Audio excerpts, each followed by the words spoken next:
শামশেরগঞ্জের ধুলিয়ানে ডিউটিরত অবস্থায় বিএসএফের নিজেদের মধ্যে ঝামেলায় গুলিবিদ্ধ হয়েছে এক বিএসএফ জওয়ান। শনিবার রাত 10:30 নাগাদ ঘটনায় ব্যাপক চাঞ্চল্যের সৃষ্টি হয়েছে মুর্শিদাবাদের শামশেরগঞ্জের ধুলিয়ানের পাহাড়ঘাটি এলাকায়। ইতোমধ্যে গুলিবিদ্ধ ওই বিএসএফ জওয়ানকে প্রথমে অনুপনগরে হাসপাতালে নিয়ে যাওয়া হলে পরিস্থিতি আশঙ্কাজনক হওয়ায় তাকে জঙ্গিপুর মহকুমা হাসপাতালে রেফার করা হয়।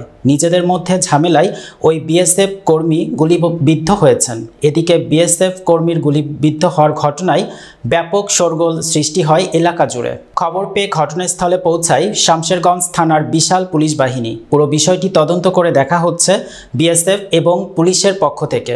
গুলিবিদ্ধ বিএসএফ জওয়ানের নাম রারতাম সিং।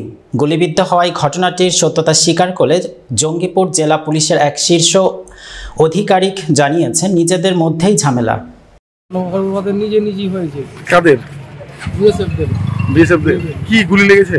গুলি জাঙ্গে গুলি। কোন জায়গাটায় ঘটনাটা ঘটেছিল? পাহাড়ঘাটি কোন জায়গায়? ওখানেই। আচ্ছা, কোথায় নিয়ে গেল বিএসএফকে? এখন জঙ্গিপুর।